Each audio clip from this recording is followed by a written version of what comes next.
না না, আমাদের তো চাওয়ার সুযোগ নেই। তো নারীদের ব্যাপারে যদি কেউ চায়ও তাইলে তার লিবার্টি আছে, তিনি ইলেকশন করবেন কি করবেন। যেমন আমাদের 40%-এর উপরে হচ্ছেন আমাদের টোটাল ম্যান পাওয়ারের মধ্যে নারী। এটা অন্য দলে আমার মনে হয় এতটুক নাই। আমরা আরেকটা প্রস্তাব দিয়েছি, যেটা ইউনিয়ন পরিষদ নির্বাচনের ক্ষেত্রে আপনারা দেখবেন আমাদের সংস্কার প্রস্তাবে আছে, যে 9 জন যেখানে মেম্বার থাকবেন পুরুষ, আমরা বলেছি যে 9 জন মহিলা মেম্বার থাকা উচিত। যেহেতু দেশের অর্ধেক নারী, তাদের সেবার জন্য নারীরা সমান সংখ্যক হওয়া উচিত।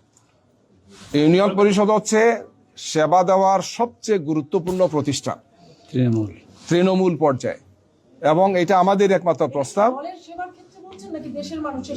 ইউনিয়ন পরিষদ তো দলের জন্য না, ইউনিয়ন পরিষদ তো দলের জন্য না। ইউনিয়ন পরিষদ হচ্ছে তৃণমূল পর্যায়ে সেবা দেওয়ার সবচেয়ে গুরুত্বপূর্ণ মাধ্যম হচ্ছে আমাদের ইউপিটা, ইউনিয়ন পরিষদ।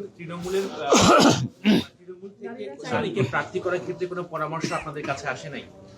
আসলেও নারীদের অনেকেই অক্ষমতা প্রকাশ করেন, এই ধরনের কারণে আমরা কাউকে চাপিয়ে দেই না। সামনে আমরা দেখবো, আমরা সামনে প্রস্তুতি নিচ্ছি, আপনারা পাবেন ইনশাআল্লাহ।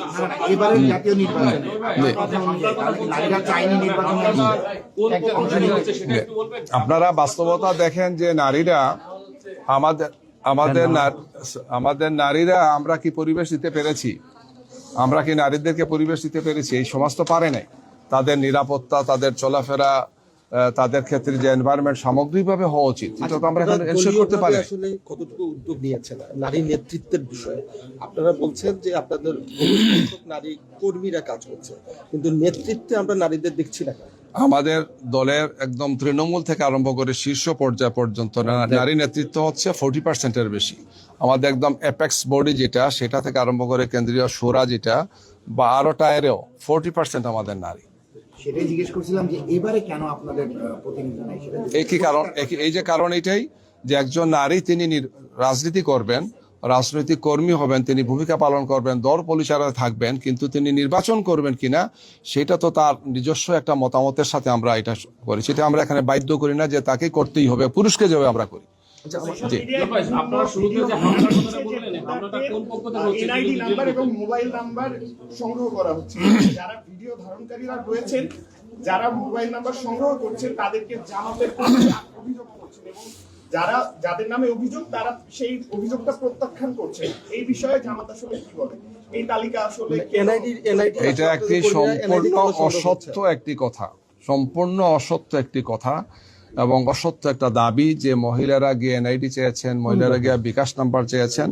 এই ধরনের কোনো ঘটনা কোনো জায়গায় ঘটে নাই, আমরা দৃঢ়তার সাথে বলতে চাচ্ছি। বরং নারীদেরকে অসম্মান করা হচ্ছে, তাদেরকে অপমানিত করা হচ্ছে। তারা অত্যন্ত সুন্দরভাবে পরিশীলিতভাবে হিজাবদারী নারীরা যাচ্ছেন, তাদের নেকাব খুলে ফেলা হচ্ছে, তাদের মোবাইলগুলো নিয়ে যাওয়া হচ্ছে। এই সমস্ত বিষয়গুলো যারা করছেন তারা একটা বড় রাজনৈতিক দলের নেতা, এবং আমরা সংশ্লিষ্ট আসনগুলোতে সেখানে আইনশৃঙ্খলা বাহিনী যারা আছেন অথবা অন্য যারা আছেন, স্টেক হোল্ডার যারা আছেন, আমরা তাদেরকে অবহিত করেছি। আমরা মনে করি যে ইসি থেকেও কিন্তু বলা হয়েছে যে তারা প্রমাণ পেয়েছে। জি, ইসি থেকেও কিন্তু একটা ব্রিফ করা হয়েছে এবং তারাও বলেছেন যে এটা প্রমাণ পেয়েছে, আপনাদের কর্মীরা এরকম কার্ড চেয়েছে, এরকম তাদের কাছে প্রমাণও এসেছে এবং আইনানুগ ব্যবস্থা গ্রহণ করা হচ্ছে। এই ব্যাপারে আপনার এই ধরনের কোনো তথ্য আমাদের কাছে নাই যে আমাদের কোনো নারীরা করেছেন। আমাদের কোনো ইনস্ট্রাকশন এই ধরনের নাই যে তাদের কাছে কোনো বাসায় গিয়ে, কোনো বাড়িতে গিয়ে আইডি নাম্বার চাইবেন, বিকাশ নাম্বার চাইবেন। এটা কেন চাইবে? হোয়াট? একজন নারী কেন গিয়ে এটা বলবে? পুরুষও তো বলে না, এটা নারী কেন বলবে গিয়ে? এগুলো হচ্ছে যে যেহেতু জামাত ইসলামীর পক্ষে এখন নারীদের অসাধারণ সমর্থন আমরা দেখতে পাচ্ছি, গ্রাম অঞ্চল থেকে আরম্ভ করে সমস্ত দেশে নারীদের এবং বিশেষ করে তরুণ যুবক যুবতীদের, ছাত্রছাত্রীদের একটা বিরাট সমর্থন। এই আমাদের ধারণা এটার কারণেই একটি বড় দল এই সমস্ত আচরণগুলো তারা করছেন কি নারীদেরকে ভয়ভীতি দেখানো, তারা যাতে এই রাজনৈতিক কার্যক্রমে, নির্বাচনী কার্যক্রমে যাতে তারা না আসতে পারেন, ভয়ভীতি পেয়ে যাতে তারা ঘরে বসে থাকেন। তো আমার দৃঢ় বিশ্বাস যে ইনশাল্লাহ বাংলাদেশে 24 আমাদেরকে শিখিয়েছে যে কোনো সন্ত্রাসের বিরুদ্ধে, যে কোনো অপরাজনীতির বিরুদ্ধে কিভাবে স্বৈরাচার এবং ফেসিবাদের বিরুদ্ধে দাঁড়াতে হবে। আমাদের নারীরা এখানে অগ্রভূমিকা পালন করেছেন। যারা এটা করেন না কেন তাদেরকে জনগণের মুখোমুখি হওয়া লাগবে। ভাই, 4 দিন সবাইকে ধন্যবাদ। 4 দিন নামাজ ক্যাম্প- চলতেছে। 4 দিন ক্যাম্পেইন হলো, নির্বাচনী প্রচার প্রচারণা হচ্ছে, তো লেভেল প্লেইং ফিল্ড কিরকম দেখছেন, মাঠের পরিস্থিতি কিরকম দেখছেন, আইন শৃঙ্খলার পরিস্থিতি কিরকম দেখছেন?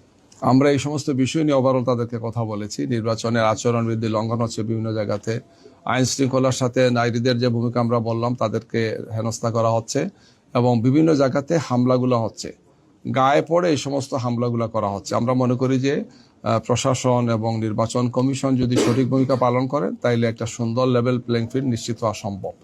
গত 4 দিনে যতটুকু হয়েছে আমরা উদ্বেগ এবং উৎকণ্ঠার সাথে লক্ষ্য করছি যে এটা যদি নিয়ন্ত্রণ করা না হয় তাহলে নির্বাচনের আগ পর্যন্ত পরিস্থিতিটা আরো খারাপ হতে পারে। তো ওনারা আশ্বস্ত করেছেন, বলেছেন যে আমরা এখনই এই সমস্ত বিষয়গুলো যোগাযোগ করব, দৃষ্টি আকর্ষণ করব, প্রয়োজনীয় পদক্ষেপগুলো গ্রহণ করব। আমরা এগুলো দেখতে চাচ্ছি ওনারা কি ভূমিকা রাখেন। ধন্যবাদ সবাইকে। আসসালামু আলাইকুম।